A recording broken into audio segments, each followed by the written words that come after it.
Ya. Jangan semarahasia ya, Ndak. Bismillahirrahmanirrahim.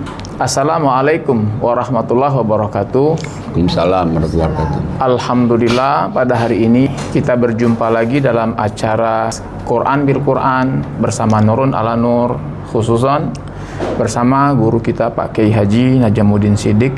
Ada Ibunda Edila dan sebelah saya ada Herman, ada juga Pak Mindah. Jadi tamu spesial kita hari ini bagaimana bercerita tentang keindahan Al-Quran dalam kehidupan sehari-hari. Kajian Quran kita, Quran bil Quran atau bil hikmah wal mau'izatil hasanah. Nah, bersama Kiai kita Pak Kiai Haji Najamuddin Siddiq, kami persilahkan Pak Kiai, silakan. A'udzubillahiminasyaitonirrajim. Bismillahirrahmanirrahim. Rabbi shrah li sadri wa yassir li amri wahlul 'uqdatam min lisani yafqahu qawli. Rabbana la tuzigh qulubana ba'da idh hadaitana wa hab lana min ladunka rahmah innaka antal wahhab. Rabbi zidni ilma, Rabbi zidni ilma, Rabbi a'udzubika min hamazati syayatin wa a'udzubika Rabbi ayyahdurun. Rabbi anzilni manzalam mubaraka wa anta khairul munzilin. Allahumma shalli ala Muhammad wa ala Muhammad kama shallaita ala Ibrahim wa ala Ibrahim fil alamin innaka Hamidum Majid. Rabbirhamhuma kama rabbayani shaghira walhamdulillahi rabbil alamin. Assalamualaikum warahmatullahi wabarakatuh. Warahmatullahi wabarakatuh. Jadi karena kita kedatangan tamu spesial, Alhamdulillah, insyaallah. Ibu Sri Edila, Bu Mindah dan Pak Herman. Kita juga ingin mendengarkan bagaimana sebelum ketemu Quran dan setelah menemukan Quran, bagaimana perubahan dalam kehidupan sehari-hari. Silakan tamu kita, Bu Sri Edila. Subhanallah, ini suatu acara yang luar biasa tanpa ada persiapan, yang spontanitas. Awalnya kesini hanya mengikuti kajian Ustadz bersama sahabat-sahabat, saudara-saudara yang lain di Wisma ini. Ternyata tiba-tiba ada acara seperti ini, podcast seperti ini. Itu di luar memang Allah sudah menentukan seperti ini. Jadi saya mengikuti saja seperti air saja mengalir gitu. Nah, dalam hal ini sangat banyak sekali kisah-kisah atau bukan kisah lah ya, pengalaman-pengalaman yang sangat berharga untuk diri saya pribadi. Mungkin kalau saya ceritakan mendetail itu air mata saya akan keluar terus sampai dengan akhir acara. Coba saya akan tahan itu. Artinya saya secara kebetulan bertemu Ustadz Najam itu mungkin memang Allah sudah menentukan bahwa saya dibawa oleh salah seorang sahabat sudah seperti kakak sendiri dan satu kantor waktu itu. Di satu saat dia mengajak, "Sih kita ngaji yuk," katanya. "Kita ngapain lagi?" katanya, "cari ilmu untuk akhirat." Alhamdulillah. Nah, itulah pertama kali saya jumpa dengan Ustadz yang namanya Ustadz Najamuddin Siddiq yang luar biasa. Tapi tetap saya masih ikut kajian ini sampai dengan COVID, sampai dengan hari ini. Aduh, emang Al-Quran itu luar biasa ya. Semua persoalan, semua itu ada terjawab di sana. Dan satu mungkin yang membuat saya lebih mawas diri adalah dengan Al-Quran itu saya sangat yakin, seyakin-yakinnya itu yang membuat saya sehat sampai dengan hari ini. Artinya dengan usia saya yang mungkin tidak muda lagi, tapi saya masih bisa membawa anak-anak, membawa cucu-cucu menuju ke arah yang lebih baik lagi, kepada baik. Dalam hal ini mungkin yang sangat berpengaruh sekali adalah mungkin karena Minda adalah satu serumah, lalu Herman bukan menantu lagi, itu adalah anak saya. Dia juga ayah ibunya yang sudah tidak ada, jadi saya tuh udah kayak ke ibunya sendiri lah. Mau ngeluh mau apa tuh, kadang-kadang saya marahin juga, "Lo jangan ngeluh melulu, sholat ngaji," saya bilang gitu kan. "Iya mah," katanya. Udah, jadi menular pada anak-anak. Dan itu dirasakan juga oleh Mbak Mindah sama Mas Herman ya, sebelum Mbak Bu Sri Edila ngaji, setelah ngaji ya. Oh iya. Jadi menurut Mbak Mindah apa nih perubahan? Untuk perubahan mama. Iya. Ini lucu. Kalau perubahan mama sih Ustadz ya. Jangan semarahasia ya, Ndak. Saya mungkin kalau ke perubahan mama itu yang saya rasain pas ketika pada saat papa sakit, almarhum papa sakit, itu kan kita banyak banget diajar untuk sabar. Nah di situ saya ngelihat mama itu lebih sabar dibanding sebelumnya. Oh, sebelum ketemu Quran, setelah ketemu Quran lebih sabar. Betul, lebih sabar. Ditambah lagi Quran sendiri ya, maksudnya dengan adanya kejadian tersebut itu kayak semacam kita tuh diperlihatkan isi Quran tuh seperti apa sih gitu untuk menghadapi ini semua. Jadi balik lagi, Mama dalam hal ini lebih sabar dari sebelumnya. Iya. Kalau Mas Herman gimana Mas Herman? Oh, kalau saya merasakan perubahannya Mama sebelum dan sesudah ketemu Al-Quran itu, Mama tuh lebih sabar, sama seperti yang diucapkan Dinda kan. Iya. Kemudian lebih bijaksana dalam memutuskan suatu hal. Kemudian tidak mudah terpengaruh sama hal-hal yang negatif dari luar lah, misalnya ajakan-ajakan yang negatif tuh nggak mempan deh gitu loh. Seperti itu sih. Iya. Jadi berarti apa ya? Quran itu memang menjadikan manusia itu nuntun ya. Ya makanya kan di dalam surat 17 kan ayat 9 itu nuntun orang ke jalan yang lurus gitu ya. Dari tidak lurus kepada lurus. Baik surat 17 Ustaz. Ya. Surat 17 ayat 9. Maaf saya kalau pakai handphone gaptek Ustaz. Ya. Baik, saya baca. A'udzubillahi minasyaitonirrajim. Bismillahirrahmanirrahim.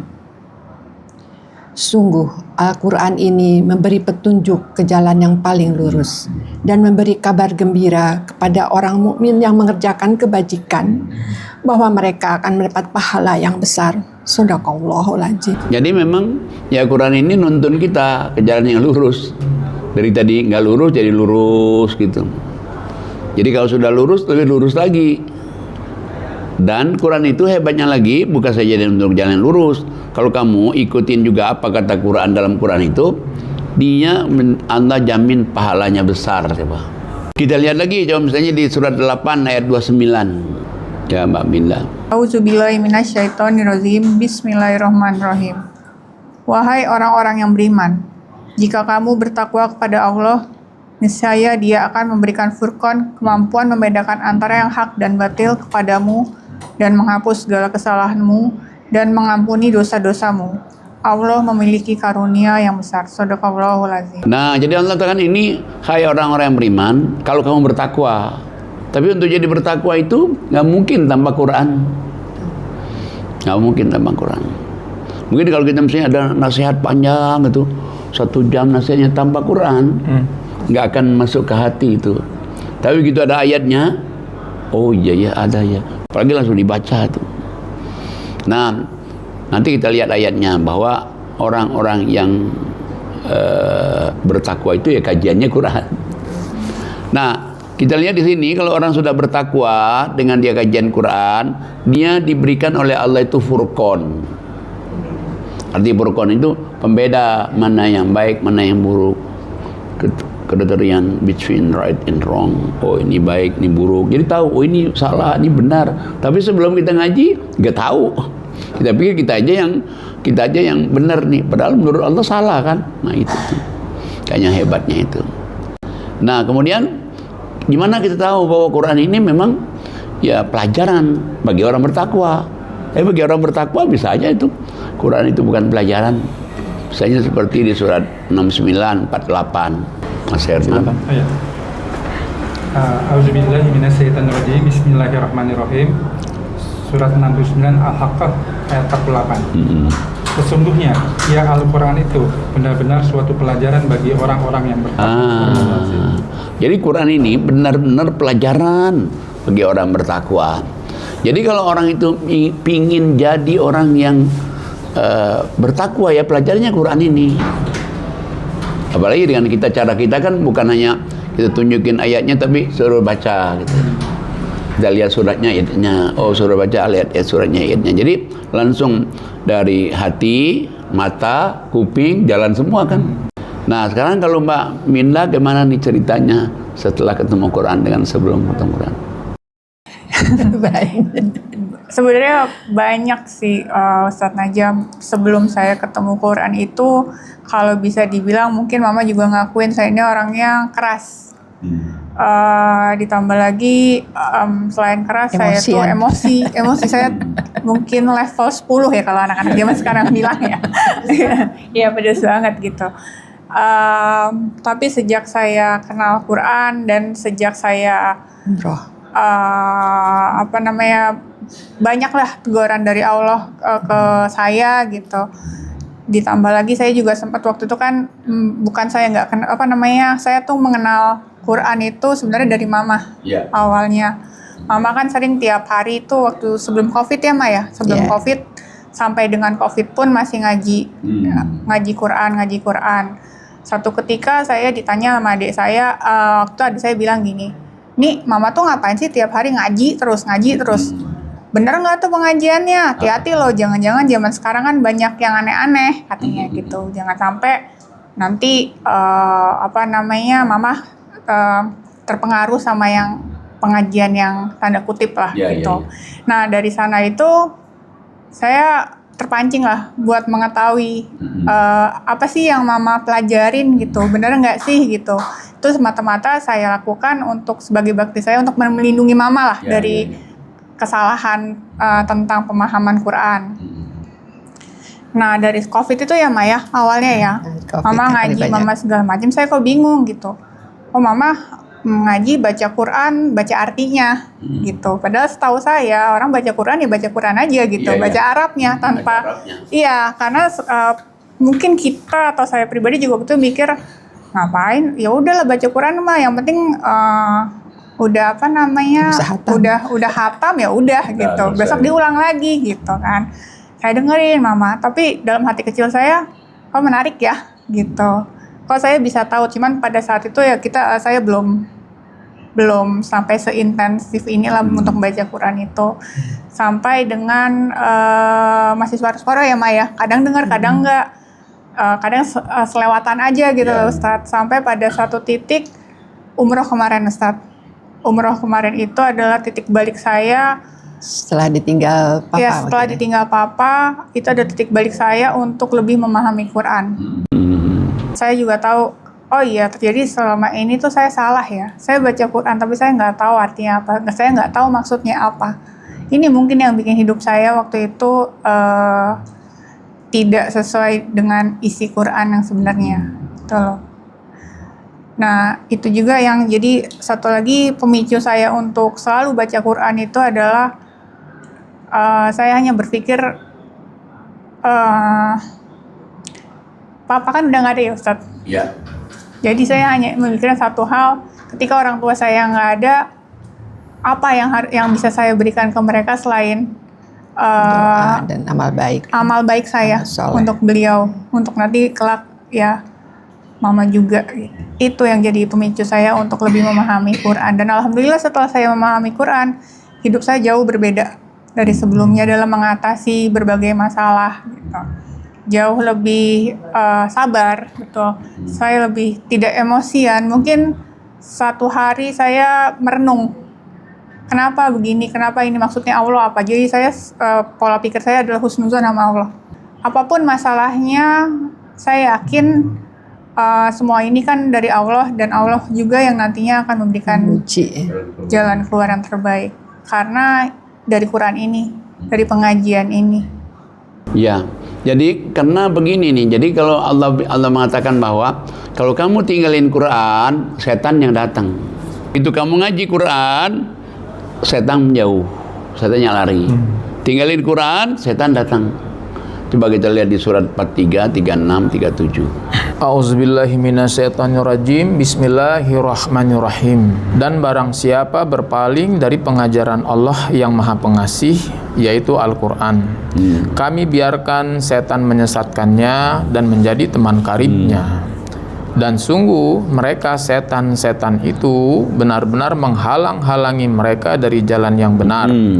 Sedang mereka menyangka bahwa mereka mendapat petunjuk. Nah, jadi siapa saja orang di dunia ini meninggalkan Quran, Allah biarkan setan masuk ke dalam dirinya. Bahasa Arabnya korin. Dan setan masuk ke dalam dirinya ini, dia ada proyeknya ini, menghalangi dari jalan Allah. Sabar, kan jalan Allah itu. Kita disuruh gak sabar.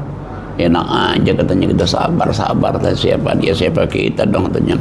Masa gue udah sabar melulu nih. Kata setan. Makanya dia di 343, 36, 37-nya dia merasa dia dapat petunjuk, padahal setan itu. Nah setelah kita ngaji Quran baru oh iya. Iya. Jadi kita tuh dikomporin oleh setan itu. Nah cuman kita kan nggak akan sadar itu sebelum kita ngaji, nggak akan sadar dia sampai kapanpun juga. Begitu dia ngaji, oh iya ya. Sebetulnya ya ini bukan saja itu. Di coba surat 7 175. A'udzubillahi minasyaitonirrajim. Bismillahirrahmanirrahim. Dan bacakanlah kepada mereka berita orang yang telah kami berikan ayat-ayat kami kepadanya.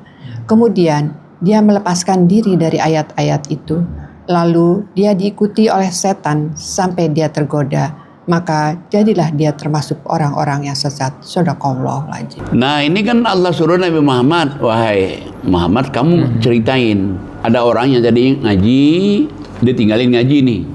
Dia ditinggalin ngaji, dia ditempel oleh syaitan. Lama-lama tadinya setan yang nempel dia, sekarang dia yang nempel setan. Jadi kebalik kan? Ya Allah. Nah makanya Allah kasih tahu sebetulnya ya Quran ini Allah itu ingin ngangkat harkat derajat orang itu. Ya, setelah saya pikir iya. Jadi tidak akan mungkin orang itu menjadi manusia seutuhnya yang sabar, pemaaf, membebaskan utang orang kalau ada utang. Nggak akan bisa tanpa dia ngaji Quran.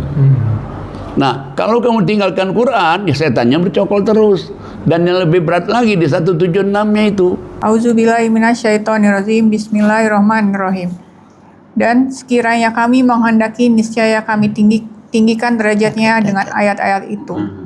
Tetapi dia cenderung dengan dunia dan mengikuti keinginannya yang rendah. Maka perumpamaannya seperti anjing. Jika kamu menghalaunya, dijulurkan lidahnya. Dan jika kamu membiarkannya, ia menjulurkan lidahnya juga. Demikianlah perumpamaan orang-orang yang mendustakan ayat-ayat kami, maka ceritakanlah kisah-kisah itu agar mereka berpikir. Shadaqallahul adzim. Jadi sebetulnya Allah tuh pengen nih ngangkat harkat derajat manusia dengan ayat-ayat kami, berarti Quran dong. Tapi manusia lebih mencintai dunia dan ikutin hawa nafsu.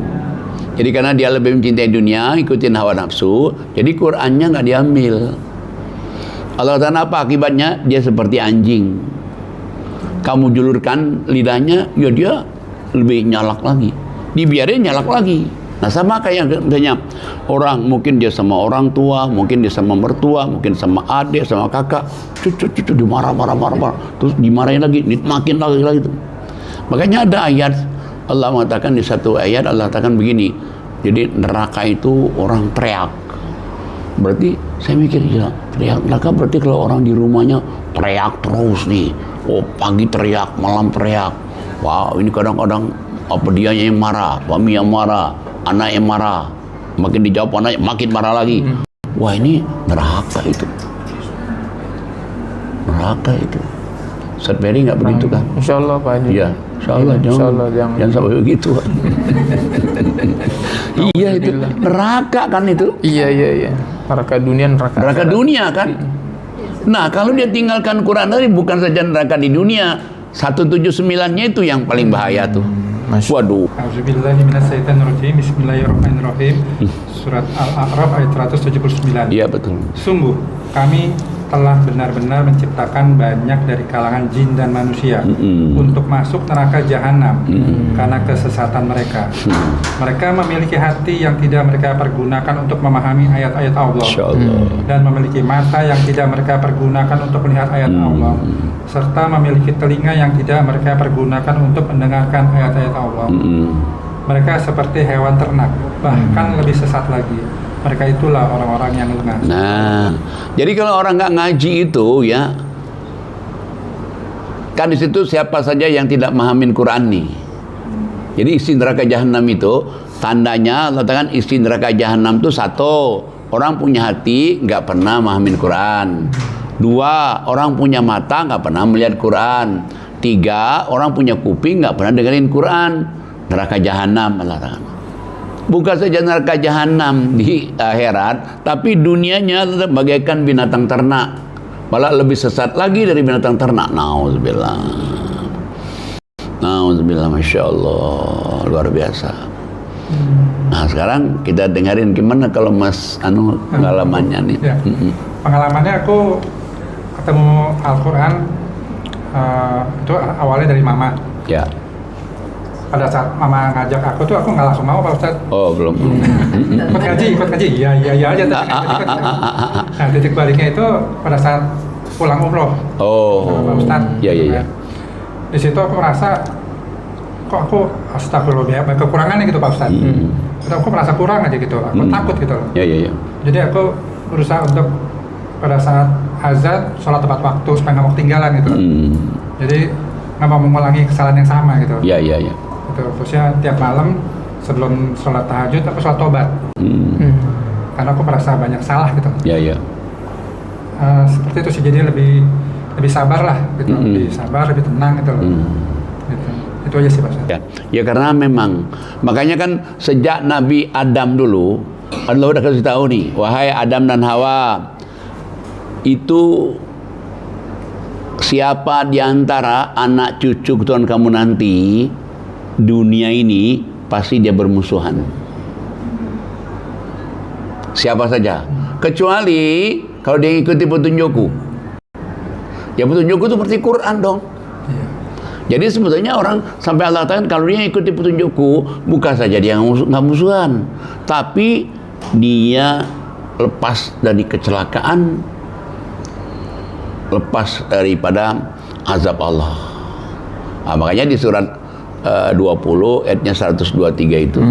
A'udzubillahi minasyaitonirrajim. Bismillahirrahmanirrahim.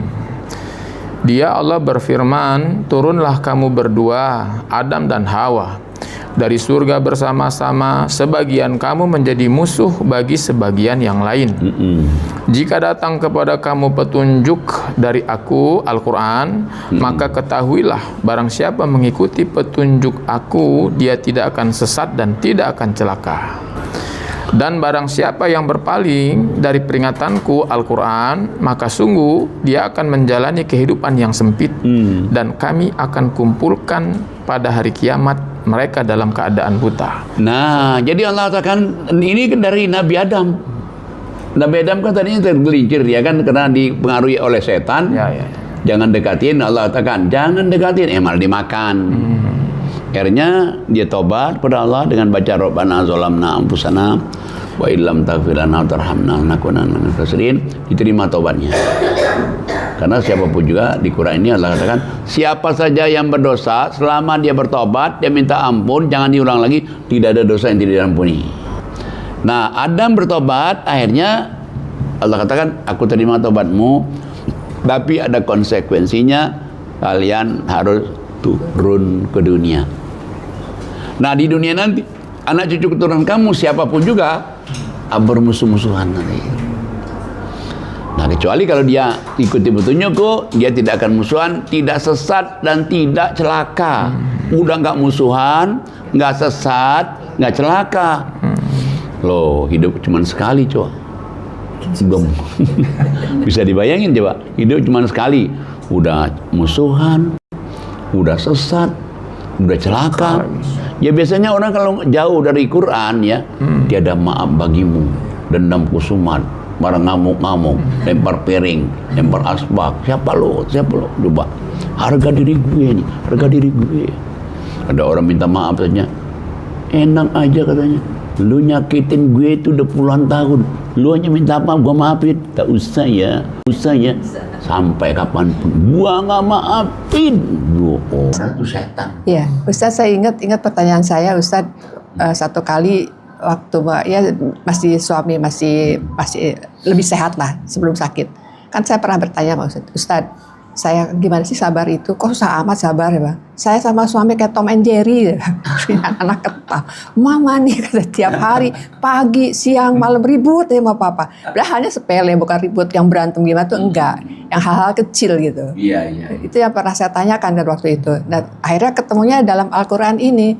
Ternyata memang kalau udah dibukakan hati itu gak ada yang bisa menahannya. Itulah kalimat Allah ya kan begitu. Kalimat Al-Quran mengatakan. Ya, subhanallah. Nah, makanya di ayat tadi itu kan Allah katakan kalau kamu berpaling dengan Quran ini, hidupmu susah. Bayangin udah sesat, celaka, bermusuhan, hidupnya susah. Aduh, naudzubillah doh. Udah hidup susah ya Allah. Kalau ditanya orang, gimana nih kabarnya? Susah. Temu lagi sama orang, susah. Padahal itu adalah doa loh itu. Susah betul nanti mesti kenapa ya? Alhamdulillah ya meskipun ada pujian, cobaan yang mudah-mudahan kita sabar kan. Lebih positif padahal itu kan. Nah, sampai-sampai Allah katakan, kalau dia sampai tidak ngaji Quran, yang celakanya itu apa? Dia di dunia susah dan dia di kiamat nanti dibangkitkan dalam keadaan buta. Nah, ayat itu kalau terusin lagi, dia protes pada Allah. Ya Allah, kenapa saya jadi buta begini? Padahal saya melihat. Ya Allah katakan, kamu dulu udah dikasih Quran, kok kamu cuekin aja? Kamu nggak gunain hati kamu, mata kamu, kuping kamu, Quran. Kamu coba, Qurannya punya, Yasin punya, Androidnya punya. Satu pun nggak ada yang dibuka. Coba, gimana Allah marah kan? Nah, itu makanya, ya Alhamdulillah lah. Kita ketemu Quran ini, Masya Allah, luar biasa ya. Barangkali kalau Ustadz Peri gimana nih pengalaman sama Ustazah Yuli? Nah, subhanallah. Perlu benar nih nyorot. Ya, alhamdulillah. Kalau saya merasakan seakan-akan baru Islam setelah mengkaji Quran. Benar, Masya Allah, betul. Islam dari kecil, lebih kurang 50 tahun yang lalu. Tetapi merasakan menjadi Islam karena Al-Quran itu lebih kurang baru 15 tahun yang lalu. Setelah kita ketemu Quran, ya dulu Pak Kiai juga yang ya, sering alhamdulillah. Nah, ayo ngaji. Kebetulan tinggal kita kan dekat dengan yayasan, dengan Pak Kiai. Kami di satu komplek. Nah, awalnya belum itu. Belum juga, karena sudah lama kenal Pak Kiai Haji ini, Najamuddin Siddiq. Sudah lama sekali. Dari waktu masih masa kuliah, sampai menikah, sampai punya anak, baru ngaji. Alhamdulillah waktu itu. Jadi langsung menikah. Cuma sempat kenal dengan Ustazah Yuli itu ya hanya lebih kurang 6 bulan, setahun lah. Setahun. Langsung menikah dan alhamdulillah dikasih anak. Langsung setahun berikutnya. Nah, itu pun belum. Lebih kurang tahun 2009. Itu 16 jadi tahun Ustadz lagi. Ya alhamdulillah. 2013 itu Pak Kiai bicara ke saya, sudah sampaikan. Kamu bisa.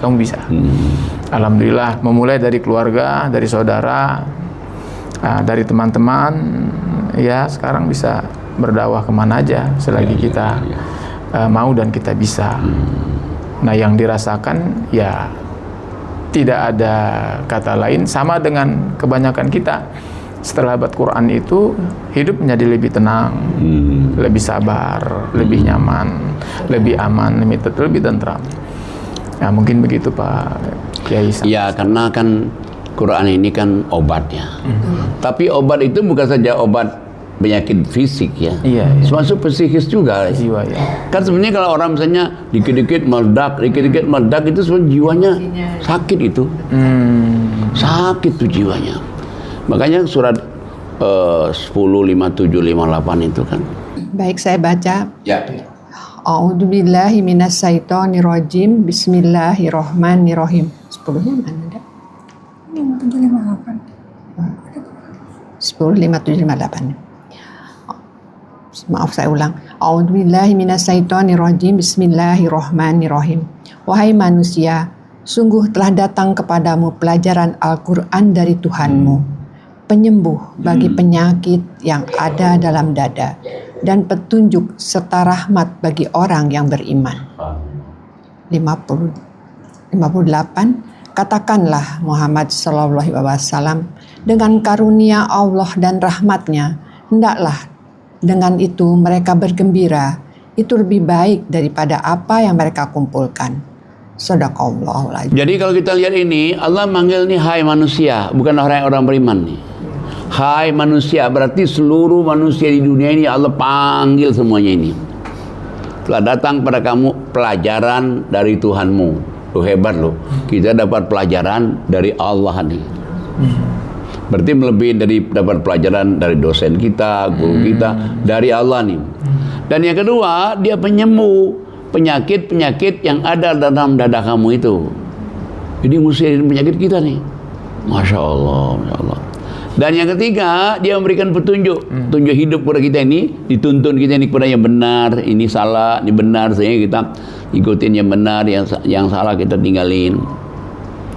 Dan yang keempat, dia juga rahmat. Rahmat itu artinya kasih sayang. Jadi orang tuh dengan adanya dia ketemu Quran, dia jadi lemah lembut, dia jadi pemaaf, dia jadi tidak sombong. Malah Allah katakan, mestinya kamu itu senang loh ngaji itu. Mestinya senang. Jangan malas-malas datang ngaji itu. Kamu itu mesti ngaji itu senang, bahagia. Kenapa? Ini lebih baik dari apa yang kamu kumpulkan itu. Kamu pingin ngumpulin apa nih? Ngumpulin harta, Quran lebih baik. Kamu pingin ngumpulin emas, Quran lebih baik. Kamu ngumpulin apa namanya mobil semuanya, Quran lebih baik. Ya gimana nggak lebih baik? Menyelamatkan kita hidup di dunia, bikin kita sehat juga, sehat badan, sehat jiwa, dan bikin kita tenang juga, bikin kita bahagia. Tapi kalau ditinggalin Quran ini, aduh, nauzubillah. Nah makanya dia kalau orang nggak ngaji itu sebetulnya kasihan juga ya. Kenapa kasihan juga? Ya karena ya itu. Kita ngaji, asal ngaji kan mungkin diantara kita hanya cuma mendengar, tapi dia tidak mempergunakan akal pikirannya untuk mencerna, untuk bisa kita amalkan.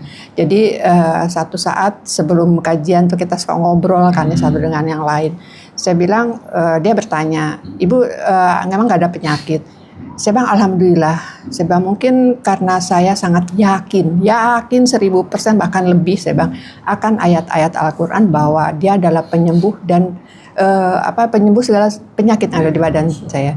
Tinggal saya ikhtiar artinya dalam kehidupan yang lebih baik lagi. Lebih baik itu dalam kata ibadahnya, ngaji sholatnya, lalu infaknya. Nah infak ini yang membuat saya lebih lagi yakin akan ayat-ayat Al-Quran.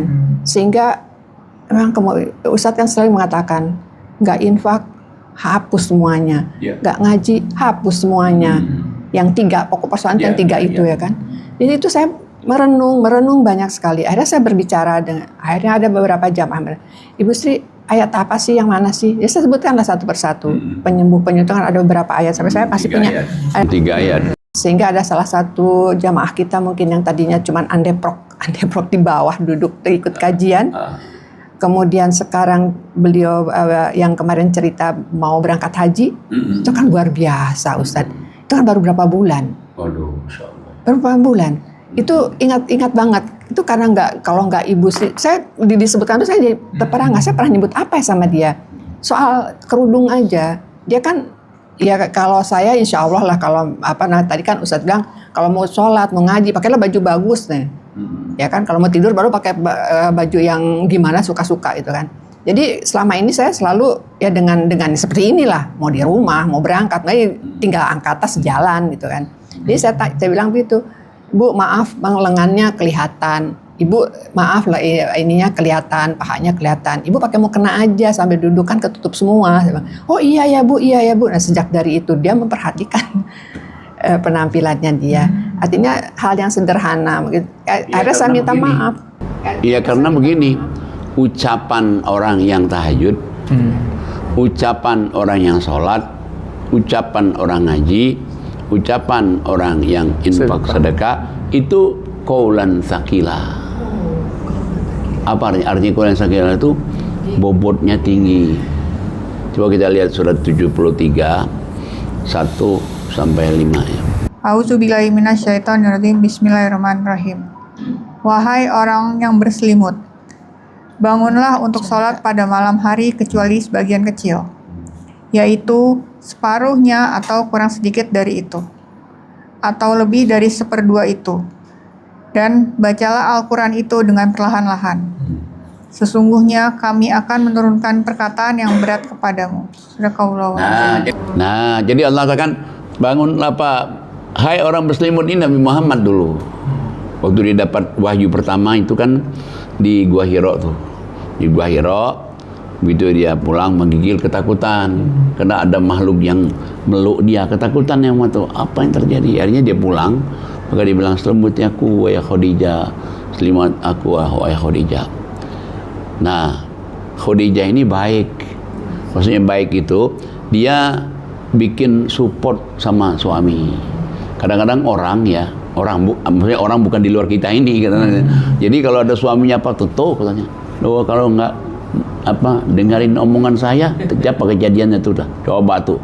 Tapi Aisyah enggak, pasti yang datang itu baik. Karena kamu orang baik ya. Nah, jadi itu ucapan dia kan. Terus Nabi Muhammad ya dinasihatin istri kan, senanglah, apalagi istrinya kan lebih tua dan dia juga lebih pengalaman, pembisnis juga kan, ibadahnya setelah dia ikutin Nabi Muhammad dia masuk Islam, ikutin Nabi Muhammad kan, jadi tenanglah, diselimutin, tenang. Tapi sebenarnya Khadijah ini juga worried juga dia, apa benar ucapan saya ini kan. Nah, kemudian dia datang ke itu Waraqah bin Naufal, seorang pendeta pada waktu itu, pendeta yang asli. Jadi dia buka-buka di bukunya, wah Khadijah ini Rasul terakhir nih. Nah, inilah pertama kali sholat malam itu diperintahkan, belum 5 waktu itu. Nah, sholat malamlah kamu separuh malam boleh, kurangin dari separuh boleh, dan lebihkan berarti sepertiga terakhir sangat boleh sekali. Dan baca Quran, kaji nih Quran ini. Kenapa Quran ini nanti kalau kamu kaji, kamu tahajud juga, kamu juga infak itu, kamu akan menghasilkan qaulan tsaqila. Qaulan tsaqila itu ucapan yang berbobot. Jadi kita ngomong biasa-biasa aja, tapi orang dengarnya kan beda itu. Makanya kalau orang yang tahajud tiap malam itu, ya mungkin dia sih ngomong biasa-biasa aja. Tapi kalau dia tahajud, dia infak, dia sedekah, dia ngaji, itu bobotnya tinggi. Jadi orang tuh langsung, oh gitu ya, oh ya gitu ya. Nah itulah makanya qaulan tsaqila itu. Ya, baiklah ya, karena waktu kita kembalikan lagi kepada MC kita, ya. Ustadz Ferry Khalid, Masya Allah, suaminya Yuli. Woi, mantap. Alhamdulillah, terima kasih Pak Kiai Haji Najamuddin Siddiq, guru kita yang mulia. Terima kasih Ibunda Sri Edila, terima kasih Mbak Minda, dan terima kasih Pak Herman. Bersyukur kita kepada Allah, hari ini kita bisa terus sampai berikutnya mengkaji ayat-ayat Al-Quran di podcast Quran bil Quran bersama keluarga besar Nurun ala Nur, dan semoga kajian ini memberikan manfaat. Dan juga kalau penonton subscribe, like, ya, and share, komentar. Itu dakwah juga dia. Alhamdulillah. Jadi berarti dia ikut menyebarkan Quran, kebaikan. Dan apalagi kita di sini kan di kawasan Yayasan Hasanah Kebajikan. Yayasan Hasanah Kebajikan itu membawahi 4 sekolah, SD, MTS, SMK, MA. SD-nya nanti ada SD bilingual juga tahun depan, dan juga ada asrama anak-anak. Ada juga tahfiz, ada juga produksi roti, ada juga pengajian umum tiap hari di sini. Siapa aja bisa ikut. Lewat Zoom juga, lewat datang sendiri juga bisa ke sini. Dan ada juga kebun singkong. Alhamdulillah. Ya, hadirin hadirat yang dimuliakan Allah, begitulah Nurun ala Nur bersama Yayasan Ayo Kita, bersama Yayasan Khazanah Kebajikan yang diketuai oleh Pak Kiai. Jadi silahkan di subscribe, silahkan di share demi kebaikan kita bersama, demi kebaikan Yayasan Khazanah Kebajikan dan Quran juga. Dan Quran juga. Mari kita berbagi amal lewat subscribe and share. Terima kasih sebelumnya. Sampai jumpa pada kesempatan yang berikutnya. Wassalamualaikum warahmatullahi wabarakatuh. Waalaikumsalam warahmatullahi wabarakatuh. Minda Pak Herman, ya terima kasih. Terima kasih banyak. Alhamdulillah.